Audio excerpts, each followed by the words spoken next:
Hey, j'espère que vous allez bien. Aujourd'hui, on se retrouve pour un compte rendu du trail de Saint-Jacques. J'ai fait la course Les Chibottes. J'ai fait le 18 km avec 600 mètres de D+, au Puy-en-Velay. Malheureusement, je vous ai pas filmé de vlog parce que sur un format comme celui-ci, 18 km avec 600 mètres de D+, ça va assez rapidement. J'ai pas le temps de me poser, de prendre ma caméra ou de prendre mon portable pour filmer des petites vidéos. Mais par contre, j'ai été à cette course avec mon copain et mes parents, donc je vais vous mettre plein de petites vidéos. Et j'ai également acheté le pack photo, donc je vais pouvoir vous mettre également toutes les jolies photos que j'ai de la course. Pour commencer, on va parler de mon état d'esprit avant la course et de mon entraînement. Faut savoir que j'ai fait le marathon de Londres fin avril, le 23, il me semble, 23 avril. Et ensuite, je suis partie en voyage, donc pour chiller et puis penser à autre chose que la course à pied. Et franchement, ça fait du bien également. J'ai fait une grosse pause, on va dire, de 1 ou 2 semaines sans rien faire, sans faire aucun sport. Et ensuite, j'ai repris vraiment petit à petit sur les 2 semaines d'après. Donc, on va dire pendant un mois, j'ai pas fait trop de sport ou seulement des petits footings. Donc, ça nous amène à mi-mai à peu près où j'ai récupéré les entraînements avec le club et où j'ai fait une seule séance spécifique de trail. Et du coup, je suis arrivée sur cet événement qui était début juin avec presque aucun entraînement spécifique. Et en fait, cette course, je me suis vraiment inscrite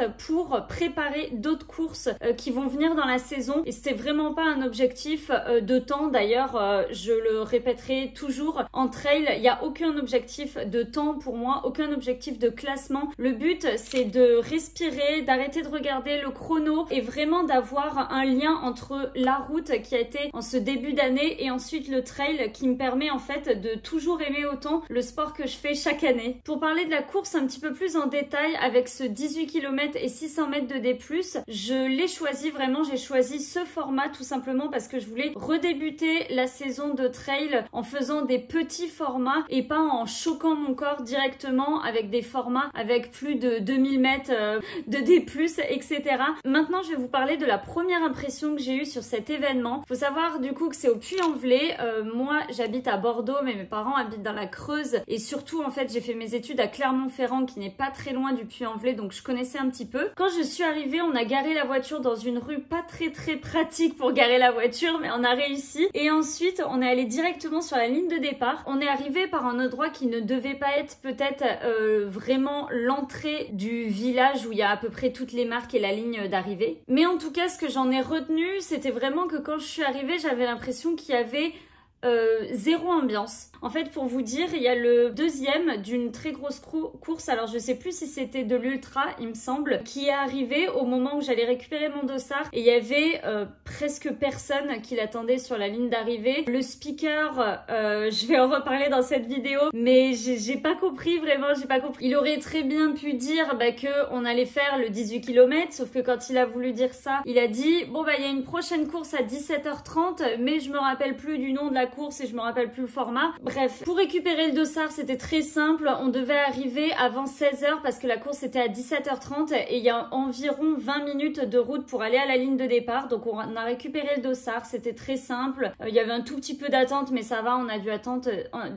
10-20 minutes. Et ensuite, du coup, on est parti sur la ligne de départ qui était à 20 minutes, mais ça, pareil, il y a des navettes et nous, en fait, comme mes parents voulaient me voir et mon copain à la ligne de départ, on est parti en voiture directement. Donc le départ de la course, on s'est pris un orage de grêle sur les 10 minutes avant le départ de la course. Donc là, le stress est un peu monté, j'avoue, même si j'avais que 18 km. Je me suis dit, j'ai pas envie de me prendre des grêlons comme ça sur la tête. Ça va, c'est pas arrivé. Je vous raconterai après l'arrivée, mais en tout cas, je suis passée entre 2 orages et je pense qu'il y en a du coup qui sont pas passés entre les 2 orages parce qu'il faut savoir que quand il y a eu l'orage et un petit peu des grêlons, il y avait déjà d'autres formats qui étaient en course. Notamment, l'ultra est parti le vendredi soir à 23h, il me semble, et le maratrail, ce qu'ils appellent le marathon trail, qui est parti le matin. L'horaire de 17h30 était pas si mal et en plus de ça, je trouve que le samedi, c'est vraiment génial d'avoir des courses le samedi parce que justement, le dimanche, nous, on a pu rentrer à Bordeaux tranquillement. En fait, on peut faire plein de choses le dimanche, on peut fêter un petit peu notre course le samedi soir. Bref, je trouve que c'est vraiment la journée parfaite pour faire des courses. Pour le départ, j'étais dans le SAS 1. Alors, il y avait seulement 2 SAS, mais c'était quand même, il y avait quand même beaucoup de monde par SAS. Ça m'avait fait pareil au Cappadocia Trail, qui est fait en Turquie. Et en fait, j'étais dans le deuxième sas, tout simplement parce qu'il me semble que c'est en fonction de la cote ITRA qu'on nous place dans le premier ou dans le deuxième sas. Si je dis pas de bêtises, en tout cas, j'étais dans le premier sas et je me suis mis vraiment à l'arrière parce que je savais pas ce que j'allais faire et parce que je préfère justement doubler des gens, même dans les descentes, que gêner des gens qui arrivent à fond les ballons derrière moi dans les descentes. Sur le départ, par contre, je commence à avoir une autre ambiance, vraiment. Il y avait même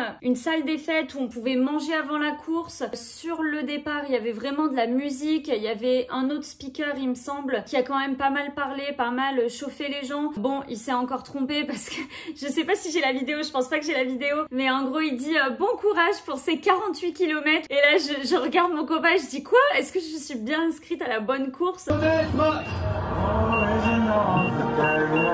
non, dites c'est pas cette course-là. 18, reste avec nous, 18. C'est pas arrivé dans 30 secondes. 30 secondes avant le départ. On reste vigilant, les routes sont encore ouvertes, on fait attention. 20 secondes. Tu mets ta main sur la montre. Tu vas mettre au chômage les chronométreurs. Attention, départ dans 5 secondes.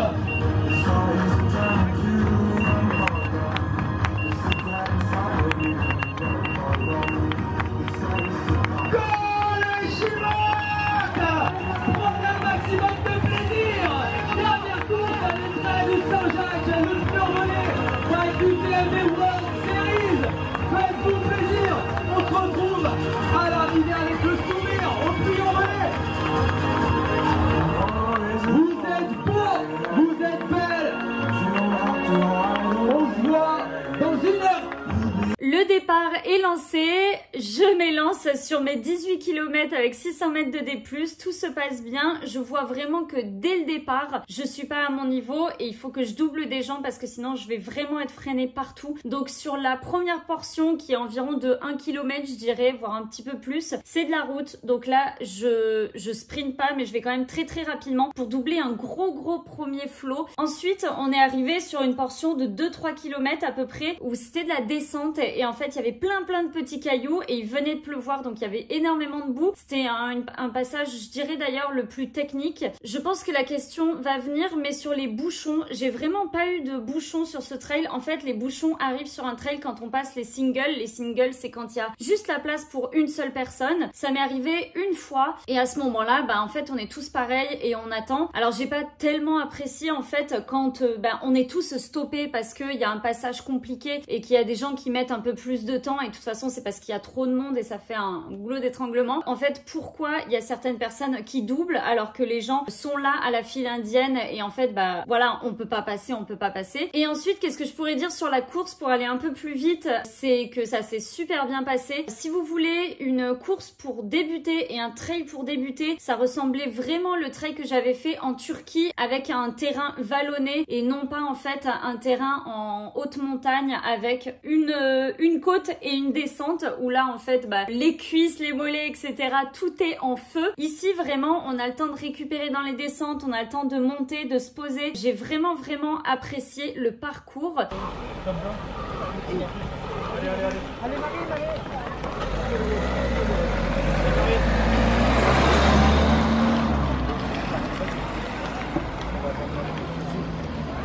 Il y avait des grosses lignes droites dans les tunnels, donc là il faisait pas très chaud, mais quand il fait très chaud je pense que c'est super appréciable parce qu'il faisait frais pendant je dirais 2 km et là en fait j'ai vraiment d'étaler on va dire pour en fait redoubler encore des gens et je me sentais super bien et du coup quand j'ai vu mon copain au 3e kilomètre il m'a dit que j'étais à peu près 20e et quand je l'ai revu au 14e je crois il m'a dit que j'étais 11e il me semble et en fait dans une des vidéos il me dit il y a les 3 premières qui sont devant et qui sont faciles et il voyait en fait que je kiffais la course et justement on s'était dit il n'y a aucun objectif pour cette course, vraiment plaisir 100% et en vrai je prenais grave de plaisir à rattraper les gens, à courir dans les côtes, courir dans les descentes à fond. Donc je me suis dit allez pourquoi pas, je continue sur ma lancée, je vais chercher les autres qui sont devant.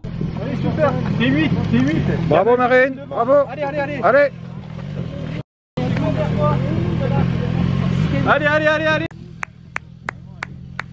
T'en as 3 faciles, allez.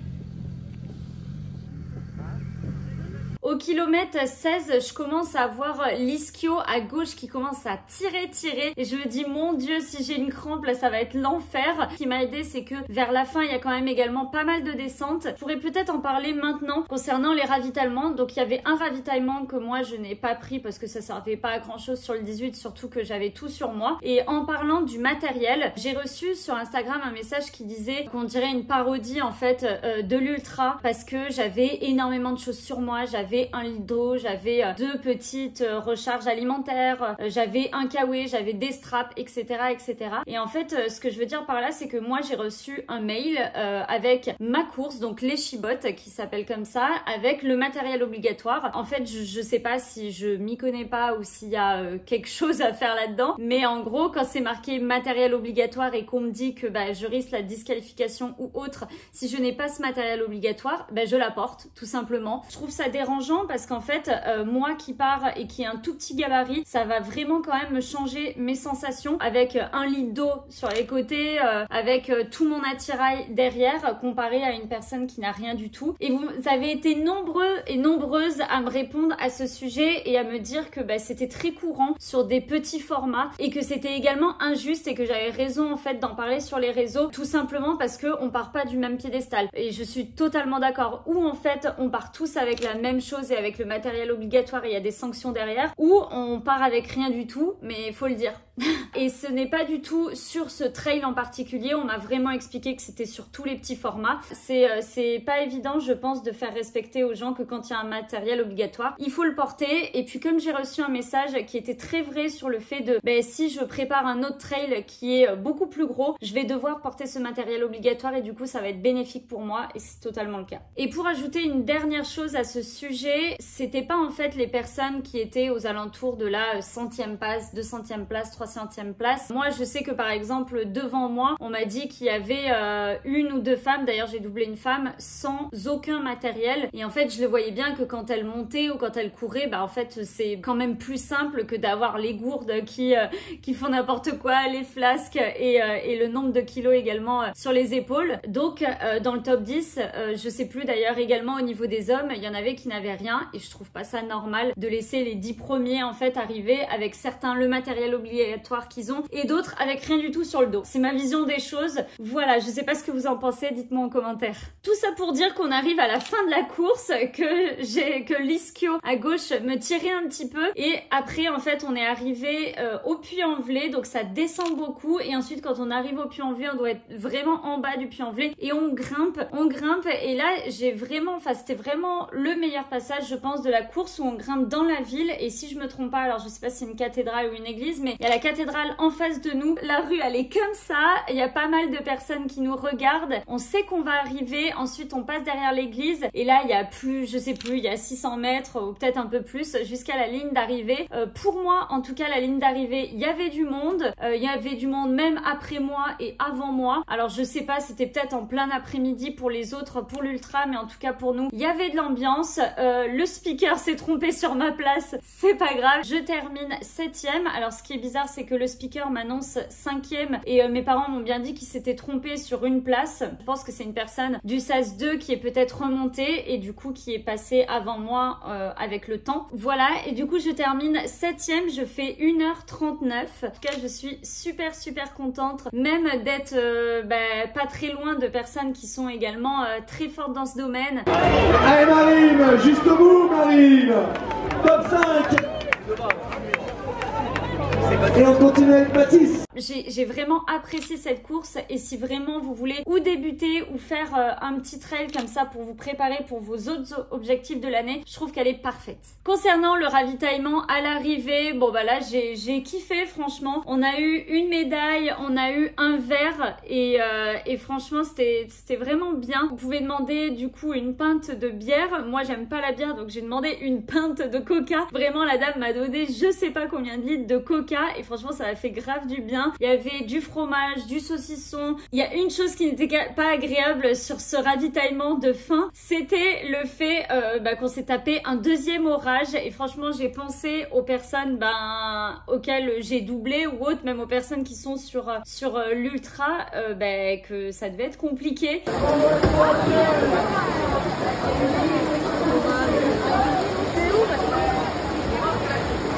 Et d'ailleurs, pour parler de ça, c'est vrai que à partir du, je me rappelle plus exactement si c'est à partir du 14e kilomètre, du 15e, on rejoint en fait les autres courses et du coup en fait on se trouve avec des personnes qui ont fait peut-être 100 km, je sais pas exactement à combien ils étaient, mais qui ont fait 100 km, qui ont galéré parce qu'ils ont passé la nuit sur les chemins. Et en fait, nous, on arrive super frais et c'est vrai que c'était un petit peu dérangeant parce que en plus, souvent, ils marchaient et nous, on courait. Et en fait, bah, ils devaient se pousser. Alors, pour moi, c'était pas dérangeant, mais en tout cas, pour eux, en plus de la pénibilité de la chose qui est de d'arriver jusqu'au bout, et c'était quand même dur parce que c'était les derniers kilomètres. Là, en plus, ils devaient se pousser parce qu'il y en a qui arrivaient à fond les ballons du 18 km. J'ai oublié de vous montrer quelque chose et je vous le montre directement. Alors, c'est le même jour, mais je me suis changée. Je vous montre le t-shirt que j'ai reçu. Bien évidemment, il n'avait plus ma taille et je me retrouve avec un t-shirt L ou XL. Pour la médaille, la jolie médaille, je trouve qu'elle est super belle. C'est une noix de Saint-Jacques, du coup une Saint-Jacques, et elle est top. Je vais pouvoir la mettre à côté des autres et puis je trouve que c'est super bien ce petit format pour un petit format en trail. Franchement, je suis super contente. Et l'autre cadeau qu'on a eu, franchement, c'est super bien aussi. C'est un verre, alors je pense plus un verre à bière où c'est marqué Trail du Saint-Jacques, le Puy-en-Velay by UTMB. Et ça, je trouve que ça fait un super